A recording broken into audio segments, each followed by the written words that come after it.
Menteri Keuangan Purbaya Yudi Sadewa menegaskan kunjungan kerjanya ke Cina bukan dilakukan karena Indonesia sedang terdesak kebutuhan pembiayaan.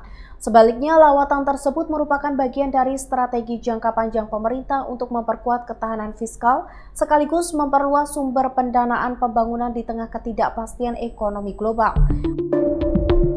Purbaya menyampaikan hal itu saat melakukan pertemuan bilateral dengan Menteri Keuangan Cina Lan Foan di Beijing pada Rabu 17 Juni 2026.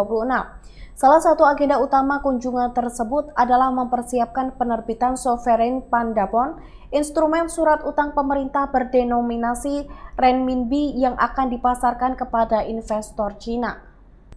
Menurutnya, pemerintah sengaja bergerak lebih awal untuk memperkuat fondasi pembiayaan negara agar pembangunan tetap berjalan meski dunia masih dibayangi berbagai resiko mulai dari ketegangan geopolitik hingga perlambatan ekonomi global.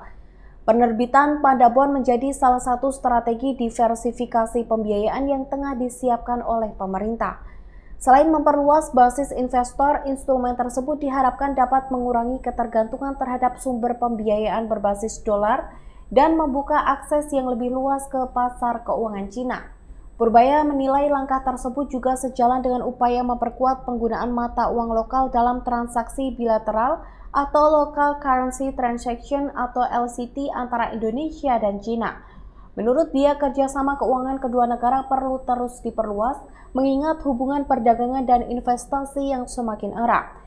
Ia juga menjelaskan kunjungan ke Beijing merupakan bagian dari perencanaan pembiayaan yang telah disusun jauh hari.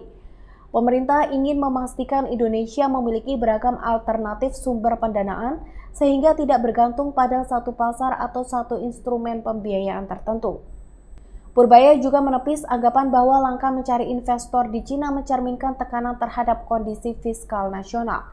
Ia menegaskan fundamental ekonomi Indonesia masih berada dalam kondisi kuat, ditopang oleh rasio utang pemerintah yang terkendali, defisit anggaran yang terjaga, serta pertumbuhan ekonomi yang tetap solid. Menurutnya, kondisi tersebut justru memberikan posisi tawar yang jauh lebih baik bagi Indonesia dalam menjalin kerjasama dengan mitra internasional. Sebelum bertolak ke Cina, Purbaya mengaku optimistis dapat menarik minat investor negeri tirai bambu untuk berpartisipasi dalam penerbitan Pandabon.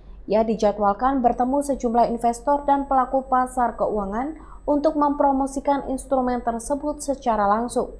Purbaya memandang Pandabon bukan sekedar instrumen pembiayaan baru, melainkan bagian dari strategi jangka panjang untuk memperkuat kredibilitas Indonesia di pasar global.